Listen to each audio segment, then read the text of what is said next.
গল্প পিয়নের আসরে সবাইকে স্বাগত জানিয়ে শুরু করছি আজকের গল্পের আসর।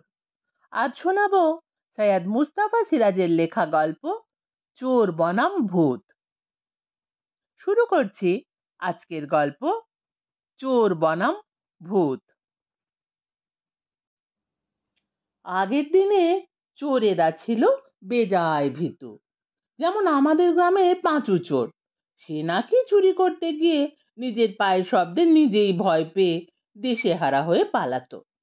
দাদুর কাছে শুনেছি একবার সে আমাদের বাড়ি চুরি করতে এসেছিল। পাঁচিল ডিঙিয়ে উঠোনে নামবার সময় হঠাৎ তার পা পিছলে যায়। তারপর সে ধপাস করে পড়েছে এবং তাতেই যা একটু শব্দ হয়েছে। সেই শব্দেই দিশেহারা পাঁচু উঠোনের কোণে তাল গাছের ডগায় তরতর করে উঠে গেছে। উঠে তো গেছে, কিন্তু নামতে সাহস পাচ্ছে না।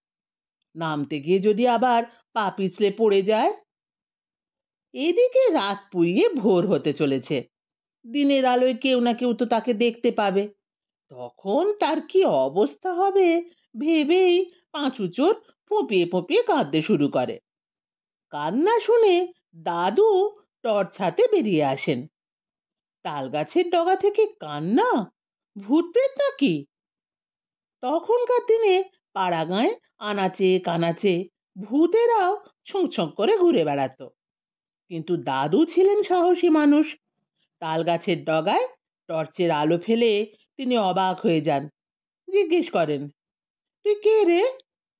পাঁচু চোর করুণ স্বরে বলে, "উম, আগে আমি পাঁচু। তা তুই তাল গাছের ডগায় কি চুরি করতে উঠেছিস? এখন তো আর একটা তালও নেই, নেমে আয় হতভাগা।" আগে বড্ড ভয় করছে। দাদু বলেন, তোকে মারবো না, পুলিশেও ধরিয়ে দেব না, নেমে আয়। তারপর খুলে বল তাল গাছের ডগায় কেন চড়েছিস। পাঁচু অনেক কষ্টে নেমে আসে এবং সব কথা খুলে বলে। তারপর দাদুর পা ছুঁয়ে বলে, আর কখনো আপনার বাড়িতে চুরি করতে ঢুকবো না। দাদু গল্পটা খুব জমিয়ে বলতেন।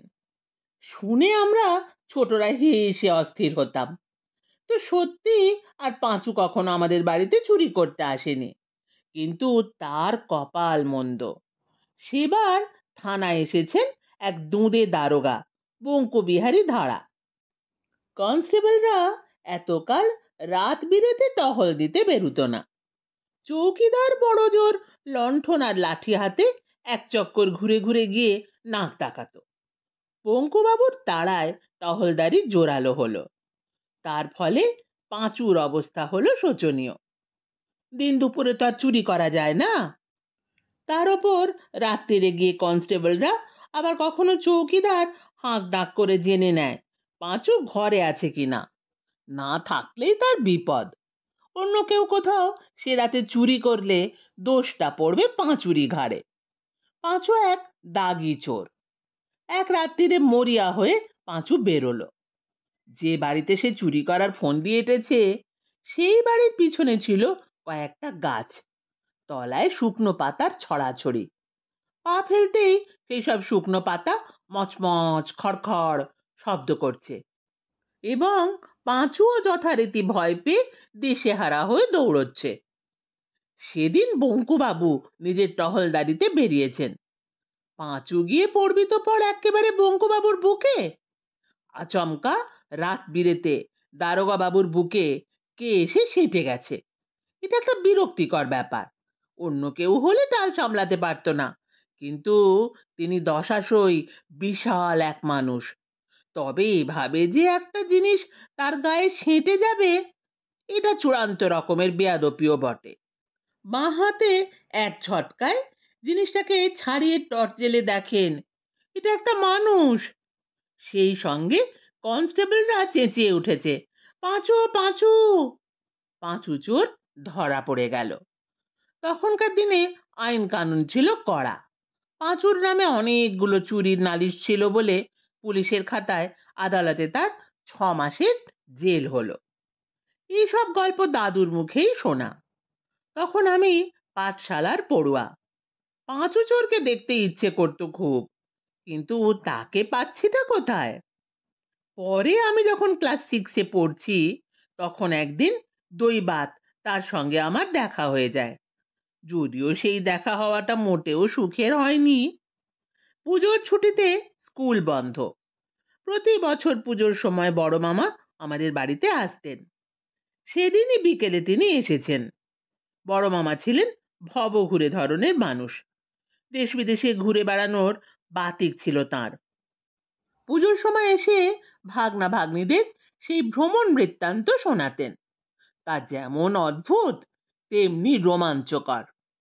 এসে তিনি ঘোষণা করতেন কোন কোন দেশে গিয়েছিলেন। তারপর সন্ধ্যাবেলায় তার গল্পের আসর বসত। এবার এসে বড় মামা বলেছিলেন খুব রহস্যজনক একটা দেশ থেকে তিনি আসছেন। তবে না, আগে ভাগে কিছু ফাঁস করবেন না। সন্ধ্যাবেলায় সবিস্তারে সেই দেশের অভিজ্ঞতা বর্ণনা করবেন।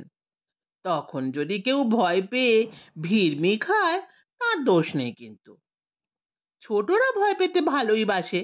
আমরা কখন সূর্য ডুববে সেই প্রতীক্ষায় চঞ্চল। এমন সময় বড় মামা হঠাৎ আমাকে বললেন, পুটু, তোদের এখানকার ছানা বড়া খুব বিখ্যাত। এই নে টাকা, 5 টাকার ছানা বড়া নিয়ে আয় শিগগির। মা বললেন, হারুর দোকানে যা, আজকাল হারুর মতো ছানা বড়া কেউ তৈরি করতে পারে না। আমাদের গ্রামের শেষে পিচ রাস্তার ধারে ছোট্ট একটা বাজার ছিল। পাশে ছিল হাটতলা। সপ্তাহে 2 দিন হাট বসতো। বিকেলের দিকে ওখানটায় বেশ ভিড়ভাট্টা হতো। হারু ময়রার দোকান ছিল সেই বাজারে। হারুই বড্ড দেরি করিয়ে দিল। অবশ্য ওর দোষ ছিল না।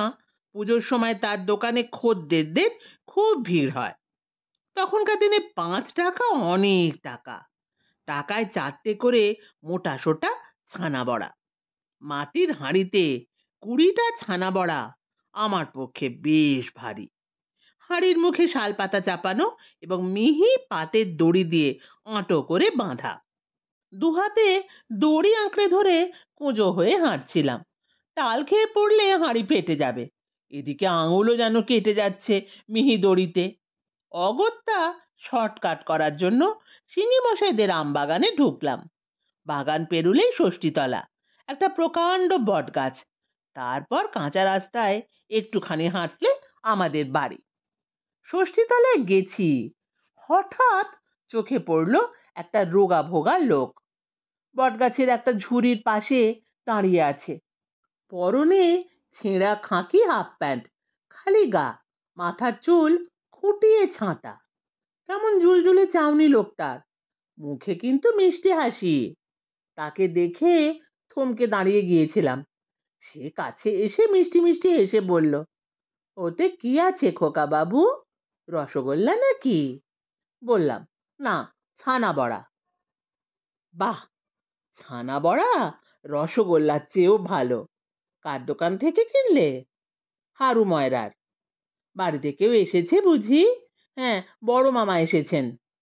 বলো কি? খুব ভালো, খুব ভালো। তা তুমি যে দেখছি হাঁড়িটা বইতে পারছো না, কষ্ট হচ্ছে। দেখো দিকি, এতটুকু ছেলে, আহারে। লোকটার কথাবার্তা হাবভাব অমায়িক, শুধু চাউনিটা কেমন যেন।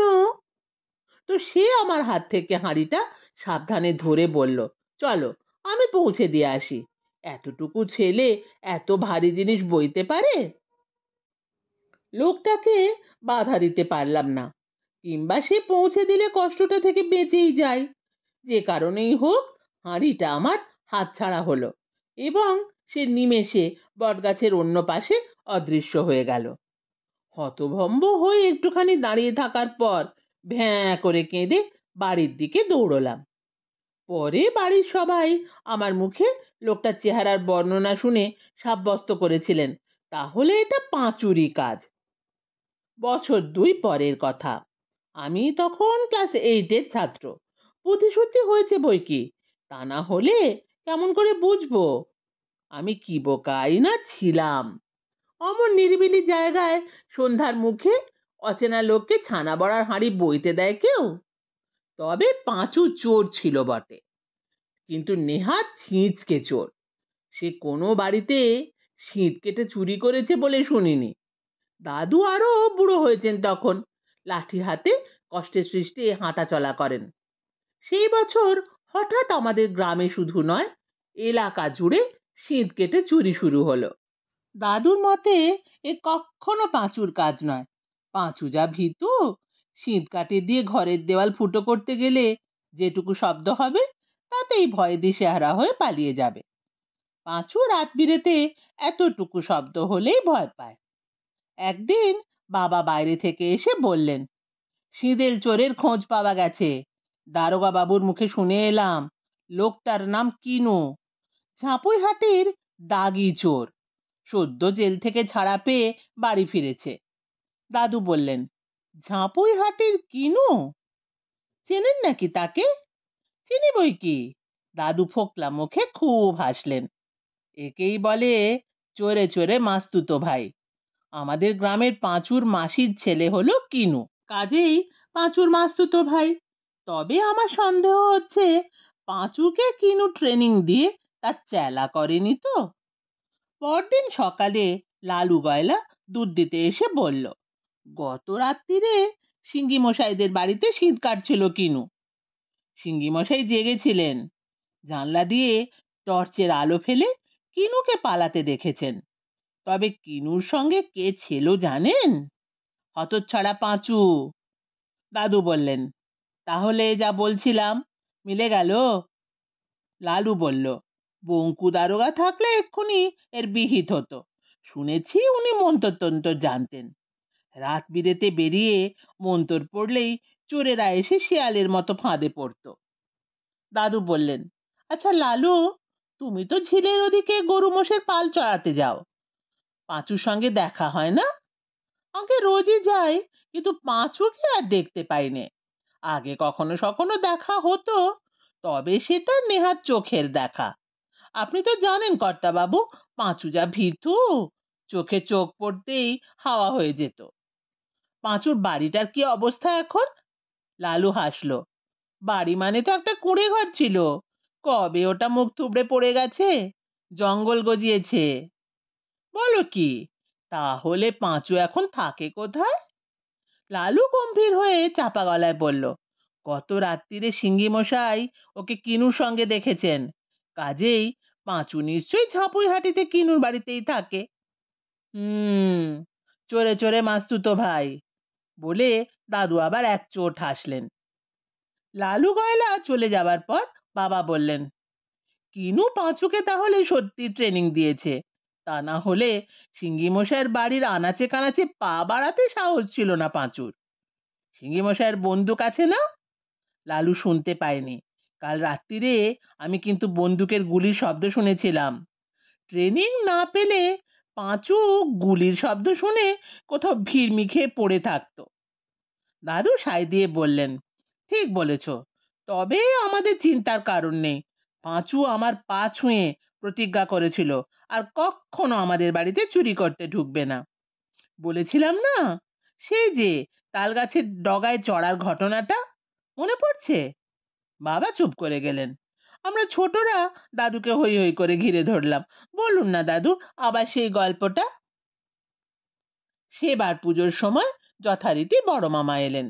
এসেই ঘোষণা করলেন, সদ্য এখন একটা দেশ থেকে আসছেন যেখানে খালি ভূত আর ভূত। রাজা, মন্ত্রী, সেনাপতি সবাই ভূত, সৈন্যেরাও ভূত, প্রজারাও ভূত, পণ্ডিত মশাইরা ভূত, ছাত্ররাও ভূত, দোকানদারও ভূত, খদ্দেররাও ভূত।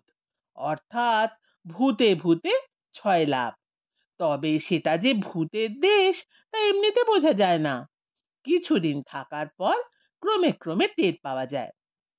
সন্ধ্যার পর বারান্দায় বড় মামার গল্পের আসর বসলো। মা সকাল সকাল রান্না সেরে আসরে এলেন। বাবা এই আসরে যোগ দিতেন না, কারণ নবমীর রাত্রিরে ক্লাবের থিয়েটার, তাই রিহার্সালের তাড়া থাকতো। আমাদের বাড়ির কাজের লোক হারাধন বড় মামার গল্পের আসর শেষ হলে তবেই লণ্ঠন হাতে বাড়ি ফিরত।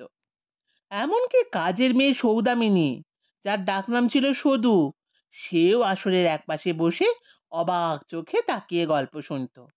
আসর ভাঙলে সে হারাধনকে কাকুতি মিনতি করত তাকে বাড়ি পৌঁছে দিতে, কারণ বড় মামার সব গল্পই ছিল সাংঘাতিক এবং গা ছমছম করা। ওই সময়টা দাদু তার ঘরে বসে লণ্ঠনের আলোয় ধর্মকর্মের বই পড়তেন। তো বড় মামা সেই আজব দেশে গিয়ে কিভাবে টের পেলেন এটা ভূতেরই দেশ, সেই ঘটনা সবে শুরু করেছেন। এমন সময় দাদু চাপা গলায় ডাক দিলেন, হারাধন, হারু। হারাধন সাড়া দিল, আগে। দাদু তেমনি চাপা গলায় বললেন, দেখে আয় তো, কোথায় যেন একটা কেমন শব্দ হচ্ছে। হারাধন বলল, ও কিচ্ছু না, বাতাসে শব্দ কর্তা মশাই। দাদু ধমক দিলেন, বাড়ির পেছনটা দেখে আয় না একবার। গল্পে বাধা পড়ায় আমরা বিরক্ত। মা বললেন, বেড়াল টেড়াল হবে। বড় মামা মুচকি হেসে বললেন, আমাকে ফলো করে সেই ভূত রাজ্যের কোনো গুপ্তচর এসেছে হয়তো।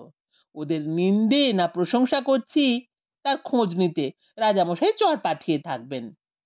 কিন্তু দাদুর ধমক খেয়ে অগত্যা হারাধনকে বেরুতেই হলো। সে খিড়কির দরজা খুলে বেরিয়েছিল। ওদিকটায় একটা ছোট্ট পুকুর, আর তার তিন পাড়ে ফুল ফল সবজির বাগান। হঠাৎ হারাধনের চিৎকার শোনা গেল, চোর চোর চোর। তারপরে অদ্ভুত ঝনঝন ঠন ঠন শব্দ। বড় মামা বেরিয়ে গেলেন, তার হাতে টর্চ ছিল। তারও হেড়ে গলায় গর্জন শোনা গেল, ধর ধর ধর, মার মার, পালাচ্ছে পালাচ্ছে। এক মিনিটে হুলুস্থুল কাণ্ড। প্রতিবেশীরাও লণ্ঠন আর টর্চ হাতে বেরিয়ে পড়ল। সিঙ্গি মশাইদের বাড়ির দিক থেকে বন্দুকের গুলির শব্দ হলো বার দুয়েক। ওই সময়টাতে শীত কেটে চুরির উপদ্রব চলছিল, তাই এত শোরগোল। অবশেষে দেখা গেল পুকুর পাড়ে বাগানের মধ্যে একটা বস্তা ভর্তি বাসন কোসন পড়ে আছে, আর আমাদের একটা ঘরের পেছন দিকে দেওয়ালে শীত কেটেছে চোর। নোনায় ধরা ইটগুলো নিচে পড়ে আছে। আমাদের বাড়িটা ছিল একতলা এবং খুবই পুরনো। বিশেষ করে তলার দিকটা নোনা ধরা, শ্যাওলা জমে সবুজ হয়ে গিয়েছিল। বাবা ছিলেন অলস প্রকৃতির মানুষ, মেরামত করব করছি এই ধরনের ভাব দেখাতেন।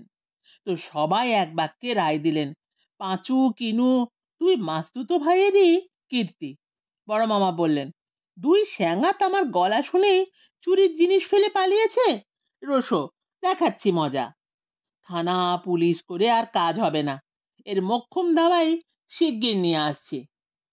বড় মামা পরদিন ভোরে কোথায় যে চলে গেলেন কে জানে। বাবা এতদিনে বাড়ি মেরামতে মন দিলেন। দাদু খুব মনমরা হয়ে গিয়েছিলেন। মাঝে মাঝে ক্ষুব্ধভাবে বলতেন, পাঁচু হতচ্ছাড়া প্রতিজ্ঞা ভঙ্গ করলো, ওর কপালে এবার অশেষ দুঃখ আছে। কিনুর পাল্লায় পড়েই ওর বুদ্ধিভ্রংশ হয়েছে। বড় মামা ফিরলেন পুজো শেষ হওয়ার বেশ কিছুদিন পরে। বরাবর যেমন বিকেলের বাসে আসেন তেমনি এলেন, মুখে রহস্যময় মিটিমিটি হাসি। বললেন, আজ সন্ধে আর গল্পের আসর নয়, কিছু গোপন কাজকর্মে বেরুবো, শুধু পুটুকে সঙ্গে নেব। পুটু, ভয় পাবি নে তো? কথাটা শুনেই গা ছমছম করলো। বললাম, কোথায় যাবেন বড় মামা? চুপ, জিজ্ঞেস করবি নে, যাবি কিনা বল। একটু দোনামনা করার পর বললাম, যাব। কোজাগরী পূর্ণিমায় লক্ষ্মী পুজোর পর কৃষ্ণপক্ষ শুরু হয়েছে, চাঁদ উঠতে দেরি আছে। বড় মামা চুপি চুপি আমাকে সঙ্গে নিয়ে বেরোলেন। গা ছমছম করা অন্ধকার, বড় মামার কাজ ঘেঁষে পা ফেলছি। তখন আমার হয়েছে পাঁচু চোরেরই অবস্থা, একটু শব্দেই চমকে উঠছি। কিছুক্ষণ চলার পর ফিসফিস করে জিজ্ঞেস করলাম, বড় মামা, আমরা কোথায় যাচ্ছি? বড় মামা তেমনি ফিসফিস করে বললেন, চুপ চুপ। তারপর টের পেলাম আমরা ঝিলের ধারে এসে পড়েছি। ঝিলের জলে আকাশ ভরা তারার প্রতিবিম্ব ঝিকমিক করছে। কিন্তু সামনে তো শ্মশান, শ্মশানে বড় মামা কেন এলেন বোঝা যাচ্ছে না। হঠাৎ বড় মামা বসে পড়লেন, তারপর আমার হাতে তার টর্চ গুজে দিয়ে কানে কানে বললেন, তুই এখানে অপেক্ষা কর পুটু, আমি আসছি। আমার কাশি শুনতে পেলে টর্চ জেলে আলো দেখাবি, নইলে ভুল করে শেয়াকুল কাঁটার জঙ্গলে ঢুকে পড়লেই গেছি, রক্তারক্তি হয়ে যাবে। বড় মামা গুঁড়ি মেরে অন্ধকারে অদৃশ্য হলেন। শ্মশান জায়গায় একা আমি টর্চ হাতে দাঁড়িয়ে আছি। হঠাৎ একটা পেঁচা ক্র্যাও ক্র্যাও করে চেঁচিয়ে উঠতেই আমার বুক ধড়াস করে উঠল। সেই সঙ্গে কাছাকাছি কোথাও একদল শেয়াল ডাকতে শুরু করলো। ভয়ে আমি বড় মামা বলে ডাকবার উপক্রম করেছি, সেই সময় পেছন থেকে কে বলে উঠল, কে ওখানে? চমকে উঠে বললাম, আমি পুটু। তাই এখানে কি করা হচ্ছে শুনি? বড় মামার অপেক্ষা করছি। তোমার বড় মামা কোথায় গেছেন? জানি না, ওইদিকে যেন কোথায় গেলেন। যে কথা বলছিল তাকে দেখতে পাচ্ছিলাম না, কিন্তু আমার কথাটা শুনেই সে বলে উঠল, সর্বনাশ। তারপর মনে হলো অন্ধকারে কে দৌড়ে পালিয়ে গেল। ব্যাপারটা রহস্যময়। কি করব ভাবছি, সেই সময় বড় মামার কাশির শব্দ কানে এলো। অমনি টর্চের আলো জ্বাললাম। দেখলাম বড় মামা হন্তদন্ত হেঁটে আসছেন। কাছে এসে বললেন, ব্যাস, কাজ শেষ, এবার বাড়ি ফেরা যাক। ফেরার পথে সেই লোকটার কথা বললাম। বড় মামা হাসতে হাসতে বললেন, দুই স্যাঙাতের যে কোনো একজন হবে, হয় পাঁচু নয়তো কিনু। সর্বনাশ কেন বলল বড় মামা? বলবে না, ওদের গোপন ডেরায় একজনকে রেখে এলাম যে। কাকে রেখে এলেন? বড় মামা কানে কানে বললেন, আড়ি পাতা ভূতকে। সেই ভূতের দেশে গিয়ে রাজার কাছে একজন ঝানু আড়ি পাতা ভূত চেয়ে এনেছিলাম, বুঝলি? শিশিতে ভরে দিয়েছিলেন রাজামশাই, শিশিটা রেখে দিলাম, পরে তোকে দেখাবো। পাঁচু কিনু জব্দ হলে আড়ি পাতা ভূতকে লোভ দেখিয়ে ফের শিশিতে ঢুকিয়ে ছিপি এঁটে ফেরত দিয়ে আসতে হবে। অবাক হয়ে বললাম, আড়ি পাতা ভূত পাঁচু কিনুকে কিভাবে জব্দ করবে? দেখবি ক্ষণ, চোরের পেছনে পুলিশ লেলিয়ে দেওয়ার চেয়ে ভূত লেলিয়ে দিলে কি হয়। শিশিটা পরে দেখিয়েছিলেন বড় মামা, হোমিওপ্যাথিক ওষুধের ছোট্ট শিশির মতো দেখতে, কিন্তু আড়ি পাতা ভূতের কাণ্ড কারখানা ক্রমশ বুঝতে পারলাম। পাঁচু কিনুর গোপন ডেরার খবর বড় মামা নাকি লালু গয়লার কাছে পেয়েছিলেন। তবে পাঁচু আর কিনু, এই দুই চোর, তাদের গোপন ডেরা বদলালে কি হবে? যেখানেই চুপি চুপি দুজনে পরামর্শ করত আজ রাতে কার বাড়িতে শীত কেটে চুরি করতে যাবে, আড়ি পাতা ভূতটা শুনে ফেলতো। তারপর ঠিক সময়ে সেই বাড়ির কর্তাকে জানিয়ে দিত। বাড়ির কর্তা আলো জেলে লোকজন নিয়ে তৈরি থাকতেন। দুই চোর সেই বাড়ির ত্রিসীমানায় ঘেঁষতে পারত না। আড়ি পাতা ভূত তার কাজটা কিভাবে করত তা জানা গিয়েছিল পরে। যেমন ওরা এক রাত্রিরে মল্লিক বাড়িতে শীত কাটার পরামর্শ করছে। সেদিন সন্ধ্যায় মল্লিক মশাই ক্লাবে তাস খেলতে যাচ্ছিলেন। হঠাৎ তার কাজ ঘেঁষে যাওয়া এক ছায়ামূর্তি ফিসফিস করে বলে গেল, সাবধান মল্লিক মশাই, আজ রাতে আপনার বাড়িতে শীত কাটতে চোর আসবে। শোনা মাত্র মল্লিক মশাই বাড়ি ফিরে পাড়ার লোকজন ডেকে হ্যাজাক জ্বালিয়ে তৈরি হলেন। পাঁচু কেনু বেজার হয়ে ফিরে গেল। কেউ কেউ থানায় খবর দিয়ে পুলিশও মোতায়েন করতেন, কিন্তু পাঁচু কেনু তা ঠিকই টের পেত। তারপর থেকে আমাদের গ্রামে নয়, সারা এলাকায় দুই চোরের কাজকর্ম বন্ধ হয়ে গিয়েছিল। শুনছিলেন সৈয়দ মুস্তাফা সিরাজের লেখা গল্প চোর বনাম ভূত। কেমন লাগলো কমেন্ট করে জানাবেন। ফিরে আসছি আবার কোনো নতুন গল্প নিয়ে।